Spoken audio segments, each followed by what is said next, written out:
तर आजच्या व्हिडिओमध्ये बनवू आईस्क्रीम. आईस्क्रीम बनवायला जास्त काय साहित्य लागत नाही आणि मेहनत पण जास्त लागत नाही, पण वेळ भरपूर लागतो.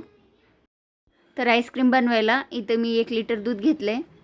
त्याच्यातलं वाटीभर दूध मी साईडला काढून घेतले आणि बाकीचं दूध तापायला ठेवले.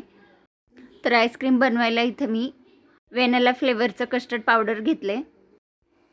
तर बाजूला वाटीभर दूध काढलं होतं ना, त्याच्यामध्ये 2 चमचे कस्टर्ड पावडर घालून व्यवस्थित दुधामध्ये त्याला मिक्स करायचं. हे पावडर दुधामध्ये घातले की खाली जाऊन बसतं, म्हणून सतत मिनिटभर चमच्याने त्याला फिरवून दुधामध्ये व्यवस्थित हे पावडर मिक्स करून घ्यायचं. आणि इथं दुधाला उकळी यायले 4 ते 5 मिनिट हे दूध उकळून घ्यायचं. आणि दूध उकळताना सतत अधूनमधून हलवत राहायचं दुधाला, जेणेकरून ते दूध बाहेर पडत नाही आणि त्याच्यावर आलेली साय पण दुधामध्ये व्यवस्थित मिक्स होते.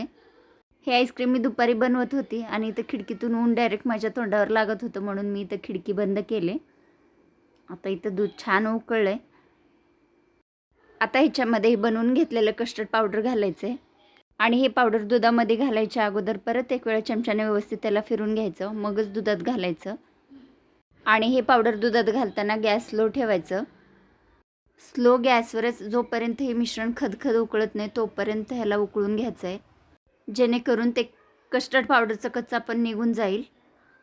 तर इथं मला 10 मिनिट लागले हे मिश्रण शिजवून घ्यायला.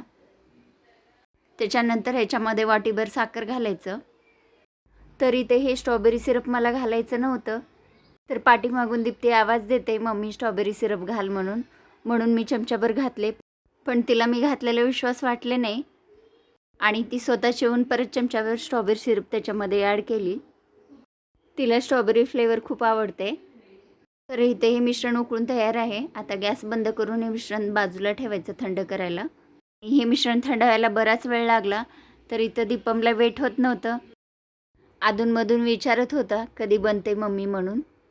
तर इथं थोडा वेळ अगोदर एकदम कडक ऊन लागत होतं आणि लगेचच पावसाचं वातावरण झाले. आता हे मिश्रण पूर्णपणे थंड झाले. ह्याला एका टोपात ट्रान्सफर करायचं आणि ह्याला थंड करायला फ्रीजमध्ये 1 तासासाठी ठेवायचं. तर 1 तासानंतर हे मिश्रण फ्रीजमधून बाहेर काढायचं. 1 तास फ्रीजमध्ये ठेवल्यानंतर ह्याला अशा पद्धतीनं थिकनेस येतं.